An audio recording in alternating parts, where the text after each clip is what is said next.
Mi esposa ganó un premio de $9 millones.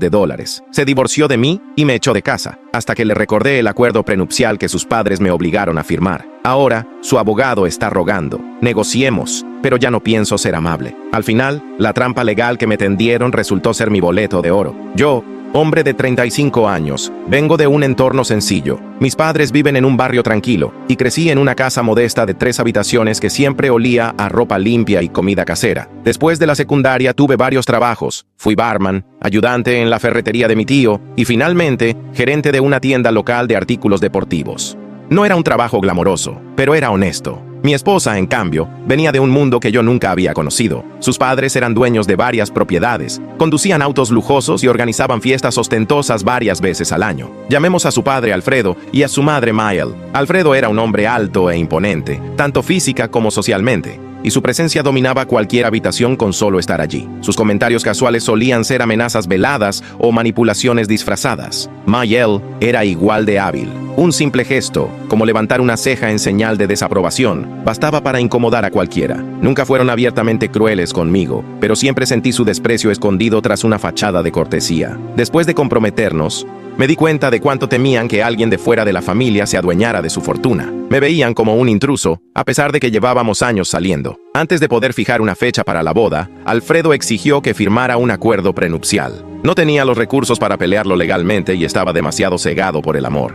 Me repetía que era solo un trámite simbólico para complacer a sus padres. El amor era la única garantía que necesitábamos, ¿no? Recuerdo perfectamente el día en que lo firmé. Era una tarde cálida en la enorme casa de sus padres. Mael puso el documento sobre la mesa, deslizó un bolígrafo hacia mí y me ofreció café, como si fuera un trámite más. Mi esposa estaba al costado, en silencio. Eso me dolió, pero lo ignoré, pensando que no tendría importancia a largo plazo. El contrato decía que cualquier regalo, herencia o fondo fiduciario de su familia sería propiedad exclusiva de ella, mientras que cualquier bien adquirido durante el matrimonio, como una casa o ganancias de la lotería, sería considerado propiedad marital. Me pareció extraño, pero solo quería casarme con ella. 6 meses después, nos casamos en una ceremonia pintoresca junto a un lago. Mis padres estaban abrumados por tanta ostentación, pero me apoyaban. Recuerdo la expresión tensa de mi padre cuando saludó a mis suegros. Siempre me había dicho que confiara en mi instinto, pero yo creía que el amor superaría cualquier duda. Los primeros años pasaron sin grandes problemas. Vivíamos en un departamento que sus padres nos ayudaron a conseguir. Yo pagaba la hipoteca mensualmente, aunque el pago inicial había sido un regalo de su padre. Viéndolo ahora, nunca fue un regalo de verdad, sino una forma de controlarnos. Pero en ese entonces, pensé que así funcionaban las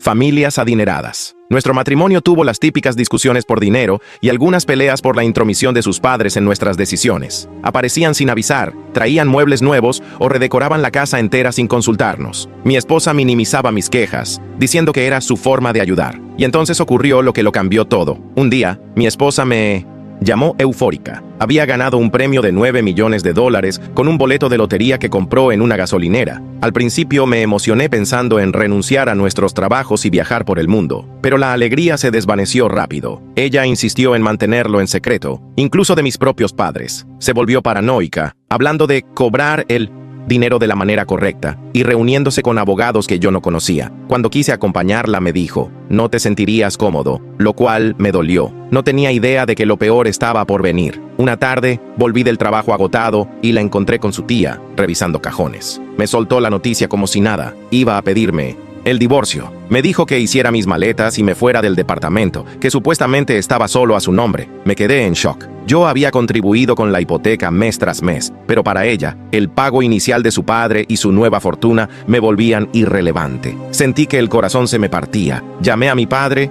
con la voz temblorosa, para decirle que me acababan de echar de mi propia casa. Fue la traición más grande de mi vida. Pero la mayor sorpresa vino después. Descubrí que Alfredo había enviado a su abogado personal para protegerla. Querían deshacerse de mí para aislar las ganancias de la lotería, pero olvidaron algo crucial: los términos del propio acuerdo prenupcial que me habían obligado a firmar. En lugar de proteger completamente a su hija, el contrato decía claramente que cualquier ganancia inesperada obtenida durante el matrimonio sería un bien compartido. De pronto lo vi claro. Si querían divorciarse justo después de ese premio, tal vez no podrían quedarse con todo. Decidí manejarlo con calma. Mi padre me aconsejó mantener la cabeza fría, contratar a un abogado ajeno a su círculo social y prepararme para una batalla legal. Y estaba decidido a no rendirme. Me trataron como si fuera prescindible, un estorbo más. Pero si creían que me iría en silencio, me habían subestimado gravemente. Pasé algunas noches en casa de mis padres intentando asimilar todo. Mi madre estaba furiosa, diciendo que mis suegros siempre habían sido irrespetuosos. Mi padre, aunque igual de molesto, fue más práctico. Contactó a un amigo suyo, abogado de familia, y me consiguió una cita a primera hora de la mañana siguiente. Sentado en esa oficina, sentí una mezcla de rabia y alivio. Le conté cómo mis suegros me habían forzado a firmar el prenup, cómo mi esposa había ganado $9 millones y luego me había pedido el divorcio sin más. El abogado revisó el acuerdo y se rió. Se dispararon en el pie, dijo. Incluyeron una cláusula que considera las ganancias de lotería como bienes maritales. A menos que un juez haga una interpretación legal muy extraña, tienes derecho a una parte sustancial. Escuchar eso fue como recibir un salvavidas. Había temido que el prenup me dejara sin nada, pero resultó que su miedo a que yo reclamara su herencia les hizo pasar por alto la posibilidad de un premio de lotería. Mi abogado advirtió que no sería fácil. Mis suegros eran ricos, influyentes y seguramente armarían un equipo legal completo, pero creía que teníamos un caso sólido, especialmente porque yo había contribuido financieramente al matrimonio y me habían echado abruptamente de nuestro hogar compartido. Le pregunté sobre el proceso de divorcio en nuestro estado. Un divorcio disputado podía durar meses o más. Pero si la familia de mi esposa se daba cuenta de que su posición era débil, tal vez buscarían un acuerdo rápido. El abogado predijo que intentarían intimidarme, pero lo que ellos no sabían es que estaba dispuesto a hacerles arrepentirse de cada una de sus decisiones.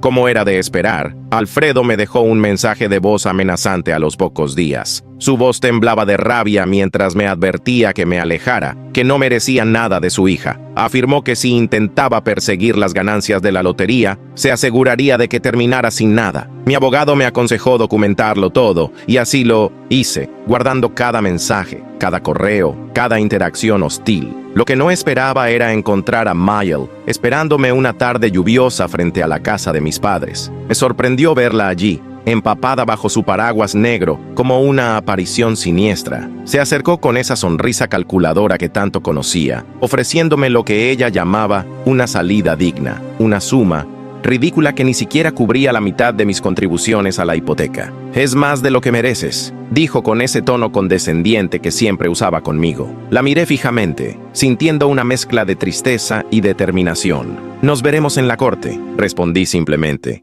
Vi cómo su máscara de cortesía se agrietaba, revelando por un momento su verdadero rostro, el de alguien que no estaba acostumbrada al rechazo. Las siguientes semanas fueron un torbellino de acciones legales. Mi abogado, precavido, presentó mociones para asegurar que los fondos de la lotería no pudieran ser ocultados o transferidos. Esta medida enfureció a mis suegros, que comenzaron a difundir rumores sobre mí. De repente, me convertí en el villano de su historia, el cazafortunas que había manipulado a su inocente hija. Era fascinante ver cómo reescribían la historia de nuestro matrimonio, borrando años de amor genuino y trabajo duro. Mi jefe, Carlos, dueño de la tienda de artículos deportivos, se mantuvo firme a mi lado. Alfredo intentó presionarlo para que me despidiera, pero Carlos, un hombre de principios, lo echó de su oficina. Me amenazó con arruinar mi negocio, me contó después, pero le dije que prefería cerrar la tienda antes que ceder ante matones como él. Su lealtad me conmovió profundamente y me dio fuerzas para continuar. La comunidad se dividió. Algunos amigos me llamaban mezquino,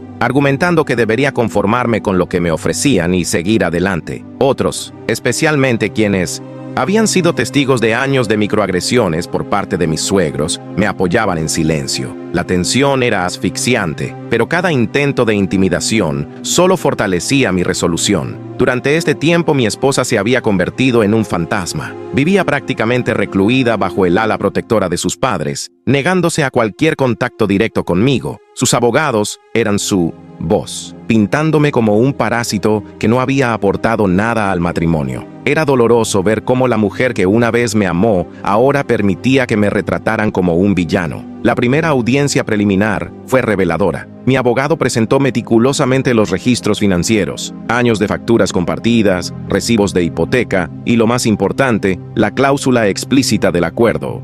prenupcial sobre las ganancias inesperadas. También destacamos cómo me habían echado violentamente del departamento, una acción que el juez encontró particularmente preocupante. Fue durante esta audiencia cuando noté algo extraño en el comportamiento de mi esposa. Mientras sus abogados hablaban, la observé discretamente. Sus manos temblaban ligeramente y evitaba mirar en mi dirección. Había algo en su lenguaje corporal que sugería que no estaba tan segura de sus acciones como aparentaba. ¿Era posible que sus padres la estuvieran presionando más de lo que imaginaba? El juez ordenó a ambas partes prepararse para una audiencia más formal sobre la división de bienes. Fue entonces cuando Alfredo cometió un error crítico. En un último intento desesperado de intimidación, amenazó nuevamente a mi jefe, esta vez de manera más explícita. Carlos no solo lo rechazó, sino que grabó la conversación. Era la primera evidencia concreta de sus tácticas de intimidación. Las semanas que siguieron fueron un campo de batalla legal. Los abogados de mi esposa nos bombardeaban con mociones, intentando argumentar que el premio de lotería era propiedad separada porque ella había comprado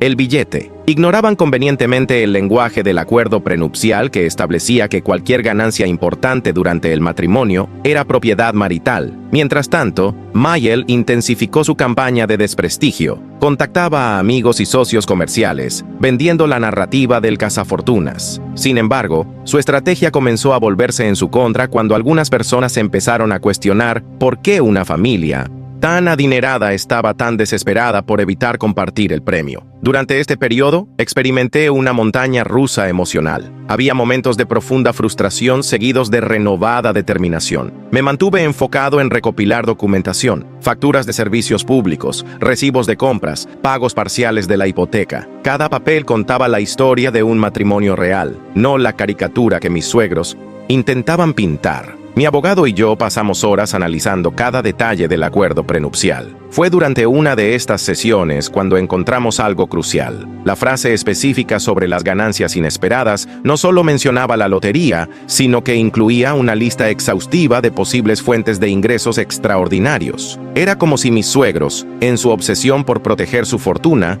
familiar, hubieran creado inadvertidamente una puerta trasera legal. Una semana antes de la audiencia principal, tuvimos una conferencia de estado preliminar. Mi esposa llegó flanqueada por sus padres y un ejército legal, 4 abogados más un asesor financiero. Su despliegue de poder era intimidante pero también revelador. ¿Por qué necesitaban tanto respaldo legal si su caso era tan sólido como afirmaban? La dinámica en la sala era tensa. Observé cómo Alfredo susurraba constantemente al oído de su hija, mientras Miel mantenía su característica expresión de desdén. Sin embargo, sus rostros se transformaron cuando mi abogado presentó tranquilamente el texto del acuerdo prenupcial, resaltando la cláusula específica sobre los premios de lotería. El juez escuchó atentamente, mostrándose poco impresionado por los intentos de sus abogados de desestimar la claridad del documento. En un momento crucial, ordenó que todos los activos sustanciales permanecieran congelados hasta la audiencia principal. Vi cómo el rostro de Alfredo se tensaba. No estaba acostumbrado a que las cosas no salieran según sus planes. Esa misma tarde, Mayel me interceptó fuera del juzgado. Esta vez, su aproximación fue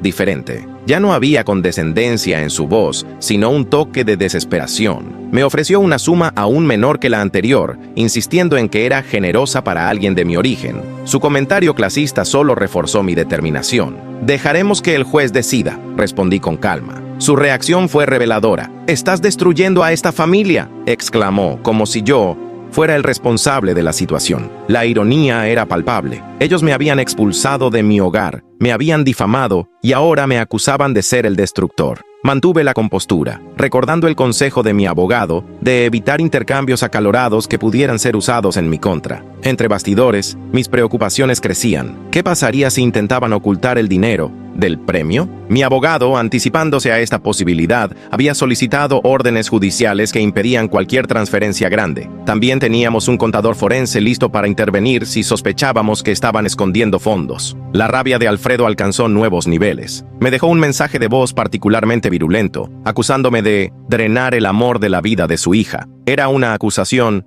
Absurda considerando que fueron ellos quienes me expulsaron inmediatamente después de ganar el premio. Guardé el mensaje como evidencia adicional de su hostilidad. A medida que se acercaba la audiencia final, me preparé meticulosamente con mi abogado. Practicamos mi declaración hasta que pude mantener la calma incluso al recordar los momentos más dolorosos. Teníamos copias del acuerdo prenupcial, recibos de la hipoteca que había pagado parcialmente, y mensajes de texto que mostraban a mi esposa reconociendo nuestros gastos compartidos. Pero había algo más, algo que nadie esperaba. Durante nuestra preparación, mi abogado recibió un sobre anónimo. Contenía documentos que sugerían que mis suegros habían intentado algo similar antes, con el primer marido de una prima lejana. Era un patrón. Cuando bien alguien amenazaba su control sobre el dinero familiar, lo atacaban sin piedad. Esta información podría ser crucial si intentaban cuestionar mi carácter en la corte. Mi abogado me aconsejó mantener las respuestas concisas y dejar que la evidencia hablara por sí misma. Si intentaban recurrir a tácticas emocionales,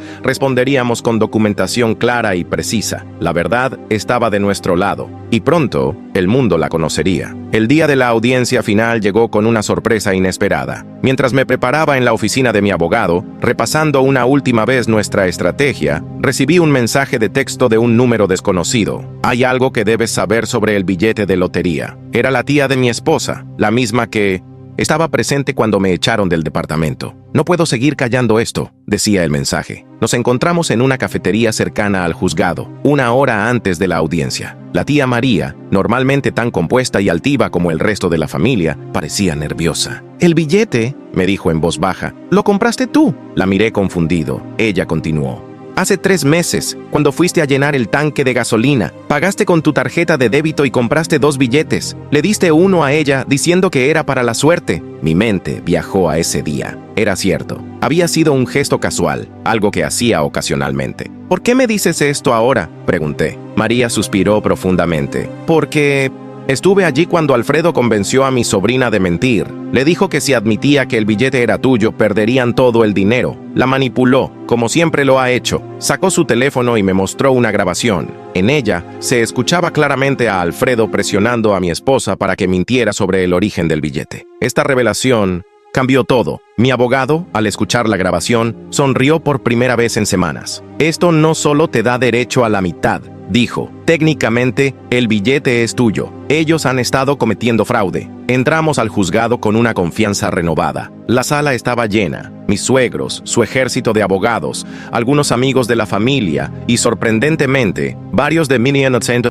Mis compañeros de trabajo, que habían venido a mostrar su apoyo. Mi esposa estaba sentada entre sus padres, pálida y tensa. El equipo legal de mi esposa comenzó con su argumento preparado. Yo era un oportunista que buscaba beneficiarme de su buena fortuna. Presentaron fotos editadas selectivamente de nuestra vida juntos, intentando mostrarme como alguien distante y desinteresado. Incluso trajeron a un experto para argumentar que el acuerdo prenupcial debería interpretarse de manera diferente. Cuando llegó nuestro turno, mi abogado comenzó metódicamente. Primero, presentó la documentación de nuestras finanzas compartidas. Luego, reprodujo los mensajes amenazantes de Alfredo. La sala quedó en silencio cuando la voz furiosa de mi suegro resonó por los altavoces. Pero el verdadero golpe vino después.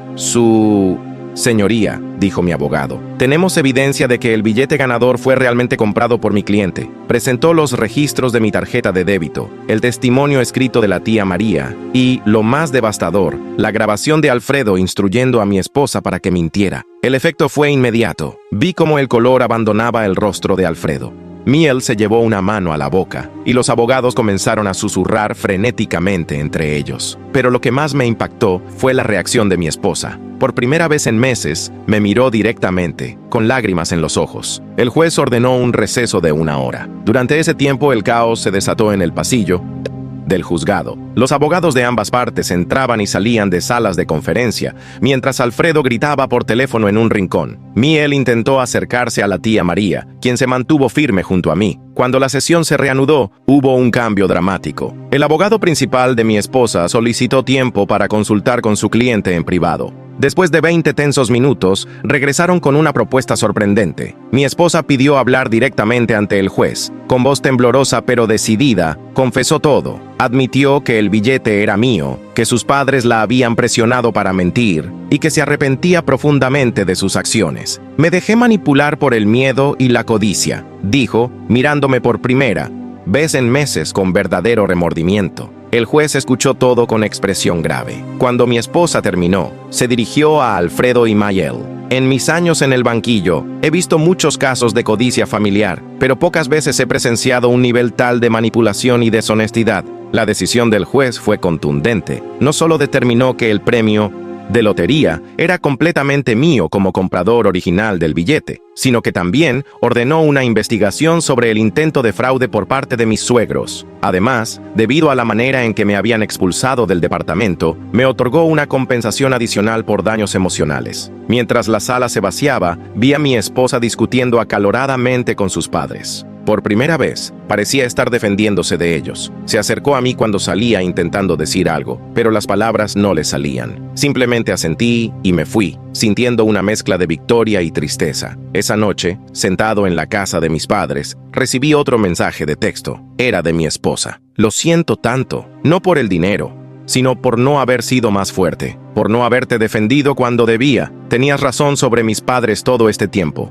No respondí inmediatamente. Las heridas eran demasiado profundas para ser curadas con un simple mensaje de texto. Pero por primera vez en meses, sentí que podía respirar libremente. La justicia había prevalecido, no solo en términos legales, sino también morales. La noticia se extendió rápidamente por la ciudad. Mis suegros, humillados públicamente, vendieron su casa y se mudaron a otro estado. Mi esposa, según me enteré más tarde, comenzó terapia para trabajar en su codependencia con sus padres. En cuanto a mí, decidí usar parte del dinero para abrir mi propia tienda de artículos deportivos, ofreciéndole sociedad a mi antiguo jefe, Carlos, quien había estado a mi lado durante todo el proceso. El acuerdo prenupcial que mis suegros habían intentado usar como arma se había convertido en su perdición. La trampa que me tendieron resultó ser verdaderamente mi boleto dorado, no solo por el dinero, sino porque me liberó de una familia que nunca me había aceptado realmente. Una tarde, meses después, mientras cerraba mi nueva tienda, encontré una carta en el buzón. Era de Mayel. La abrí con curiosidad, esperando más veneno, pero en su lugar encontré algo sorprendente. Una disculpa. No era grandilocuente ni emotiva, sino simple y directa. Nos equivocamos, decía. El dinero nos cegó y destruimos algo que podría haber sido hermoso. Guardé la carta